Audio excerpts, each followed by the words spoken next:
আসসালামু আলাইকুম। আবারও আসলাম ছোটো খামার থেকে।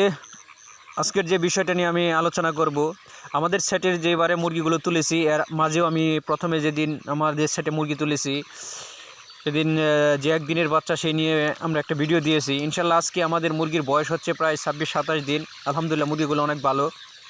আমরা চাচ্ছি যে এই মুরগিগুলো এই ঈদের আগে, রোজার ঈদের আগে আমরা বিক্রি করার জন্য। তো অনেকে চাচ্ছেন যে এই খামার করার জন্য। তাই আমি তাদেরকে বলতে চাই যে ভাই, আপনি খামার শুরু করেন, ইনশাল্লাহ যদি নিজে পরিশ্রম করেন এখান থেকেও ইনকাম করতে পারবেন। তাই আমি আপনাদেরকে বলতেছি যে মুরগির যে বিষয়গুলো সেটা আপনার অবশ্যই মাথায় রাখতে হবে, বুঝে শুনে কাজ করতে হবে। যে মুরগির রোগবালাই সম্পর্কে, কী রোগ হয়, কোন সময়ে কোন ওষুধ দিতে হয়, কোন ভ্যাকসিন দিতে হয়, সেই বিষয়ে অভিজ্ঞতা আমার থাকতে হবে। এটা যদি আপনি বুঝে শুনে কাজ করতে পারেন, ইনশাল্লাহ এখান থেকেও আপনারা ইনকাম করতে পারবেন, যা আমরা করতেছি।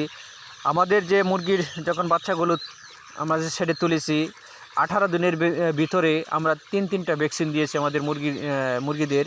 এই পর্যন্ত আমাদের মুরগির মাঝে কোনো সমস্যা এখনও হয় নাই। হালকা একটু সমস্যা হয়েছিল, তার জন্য আমরা ধারাবাহিকভাবে ওষুধ দিয়েছি। আলহামদুলিল্লাহ এখন ভালো, এখন মুরগিগুলো অনেক সুন্দর, সুস্থ সবল। তাই এবারে যে আমাদের মুরগিগুলোর যে অবস্থা, এই পর্যন্ত আমাদের মুরগি 2টা ছাও বাচ্চা মারা গিয়েছে। আলহামদুলিল্লাহ অনেক ভালো। তাই আমি প্রত্যেকটা ভিডিওতে আমি একটা কথাই বলি, যারা বিদেশে আছেন, যারা আমার মতো শিক্ষিত আছেন, বেকার আছেন, যারা পড়াশোনার পাশাপাশি নিজে কিছু করতে চান, ইনশাল্লাহ আমি আপনাদেরকে বলবো যে ভাই, আপনি শুরু করেন। আপনি আস্তে আস্তে শুরু করেন। আপনি বড় একটা ঘর সেট করেন, 1500 থেকে 2000, তার ভিতরে আপনি 500 মুরগি তোলেন, 2-3টা চালান দেন। মুরগি সম্বন্ধে ভালো একটা আইডিয়া হবে, ধারণা হবে, আপনি বুঝতে পারবেন। তখন আপনি আস্তে আস্তে ব্যবসা করে আগাতে পারবেন। এটা হচ্ছে মুরগির ব্যবসার যে মেন যে বিষয়। আরেকটা কথা হচ্ছে, মুরগির ব্যবসার পাশাপাশি আপনারা একটা দেশি গরু দিয়ে ফার্ম করতে পারেন, ছোট্ট খামার। আমি যেরকম করেছি সেই খামারে দেশি গরু দিয়ে শুরু করবেন। আমি প্রায় একটা কথাই বলি যে দেশি গরু হচ্ছে আপনি বোঝার জন্য, সব পরিবেশে থাকতে পারবে। 3-4টা গরু, দেশি গরু ভালো জাতের, যে প্রত্যেক বছরে বাছুর দেয়, এরকম গরু দিয়ে আপনি শুরু করবেন। তার মাঝে ভালো জাতের বীজ দেন। এভাবে যদি আপনি আস্তে আস্তে করেন, তারপর আপনি উন্নত দরের গরু দিয়ে আস্তে আস্তে আগান, যা আমি চেষ্টা করতেছি। আলহামদুলিল্লাহ আমার যে দেশি গরুর যে খামার, আমি ভালো জাতের বীজ দিয়ে দেশি গরু থেকে আমি উন্নত ধরনের শাহিওয়াল এরকম বাছুর পেয়েছি। ইনশাল্লাহ আমিও চাচ্ছি যে এই রোজার মাঝে আমি 3 থেকে 4টা গরু বিক্রি করব। আলহামদুলিল্লাহ, যদিও আমি বর্তমান বিক্রি করি 2 থেকে 2.5 লক্ষ টাকা বিক্রি করতে পারবো। তো আপনি যদি গরুর খামার করে, এই ছোট্ট খামার করে যদি আপনি বছর শেষে গরুর খামার থেকে মোটা একটা টাকা ইনকাম করতে পারেন, আলহামদুলিল্লাহ ভালো। পাশাপাশি যদি আপনি মুরগিও করতে পারেন, ব্রাউন কক মুরগি, যে কোনো মুরগি আপনি করতে পারেন। দুটোটাই যদি আপনি বুঝে শুনে কাজ করতে পারেন, ইনশাল্লাহ এখান থেকেও আপনি ইনকাম করতে পারবেন। ইনকামের সবচেয়ে বড় যে কিছু মাধ্যম হচ্ছে, সেটা আমি আপনাকে বলতেছি। প্রত্যেকটা কাজ আপনি সুন্দর করে বুঝে শুনে তারপর আপনি কাজে হাত দিবেন, কাজটা শুরু করবেন। আরেকটা কথা হচ্ছে, আপনি নিজে পরিশ্রম করবেন। কারণ আপনার পরিশ্রম করা, আপনি যেভাবে করবেন কেউ সেভাবে করবে না। তাই আমি মনে করতেছি অনেকেই চাচ্ছেন যে নিজে কিছু করার জন্য। আমি মনে করি যে ভাই, আপনি যদি বাড়িতে থাকেন, তো বাড়িতে এভাবে থেকে আপনি নিজে কিছু করতে পারেন।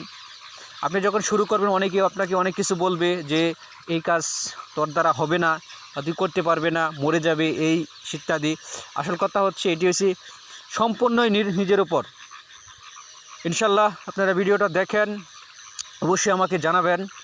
আমি অনেকেই বলি যে ভাই, আপনি যদি 3-4 লক্ষ টাকা, 5 লক্ষ টাকা দিয়ে বিদেশ না গিয়ে, বর্তমান বিদেশের অবস্থা খুবই খারাপ, আপনি অল্প টাকা দিয়ে বা 1.5 লক্ষ 2 লক্ষ টাকা দিয়ে যদি এরকম একটা ছোট্ট ছেট করে বা পাশাপাশি গরু করে আপনি প্রত্যেক বছরে এই 2 জায়গা থেকে 3 লক্ষ, 4 লক্ষ, 5 লক্ষ টাকা যদি আপনি ইনকাম করতে পারেন পরিশ্রম করে, ইনশাল্লাহ আলহামদুলিল্লাহ আমি মনে করি এটা অনেক ভালো একটা ব্যবসা।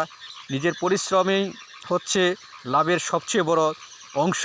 তাই নিজে পরিশ্রম করবেন। ইনশাল্লাহ ভিডিওটা ভালো লাগলে অবশ্যই দেখবেন, অবশ্যই আমাকে জানাবেন। আমি আপনাকে জানানোর উপর ভিডিও দিব, আমরা কিভাবে মুরগি লালন পালন করি, কোন সময়ে কোন অসুখ হয়, কোন সময়ে কোন মেডিসিন দেই, কোন সময় আমরা মুরগিগুলো বিক্রি করি, কোন খাবার খাওয়াই এবং কি পরিমাণ লাভ থাকে, ইনশাল্লাহ সেই বিষয়ে আমি আপনাদেরকে জানাবো। তাই আমি একটা কথা বলতে চাই যে যারা শিক্ষিত আছেন, অন্যের পিছে না ঘুরে নিজে কিছু করেন। আপনি অনেক কিছু করতে পারবেন, কারণ আপনি শিক্ষিত লোক, আপনি পরিশ্রমী হচ্ছে আপনার অনেক কিছু। ইনশাল্লাহ ভিডিওটা ভালো লাগলে অবশ্যই দেখবেন। আসসালামু আলাইকুম। আবারও এই আমাদের মুরগি নিয়ে ভিডিও দিব যেদিন আমরা বিক্রি করি, সেই সম্বন্ধে আমি আপনাদেরকে বলবো আমাদের কত টাকা খরচ হয়েছে, কত টাকার ওষুধে খরচ হয়েছে, কত টাকার মুরগির পিছনে খরচ হয়েছে, কত টাকা বিক্রি করেছি, আমাদের বাজার কীরকম পেয়েছি, কত টাকা আমাদের লাভ হয়েছে এই 55 দিনে বা 52 দিনে। আসল কথা হচ্ছে আমরা 50 দিনের পর থেকে 52, 53, 55 দিনের ভিতরে আমরা মুরগিগুলো বিক্রি করে দিই। আলহামদুলিল্লাহ, সবাই ভালো থাকবেন। আসসালামু আলাইকুম।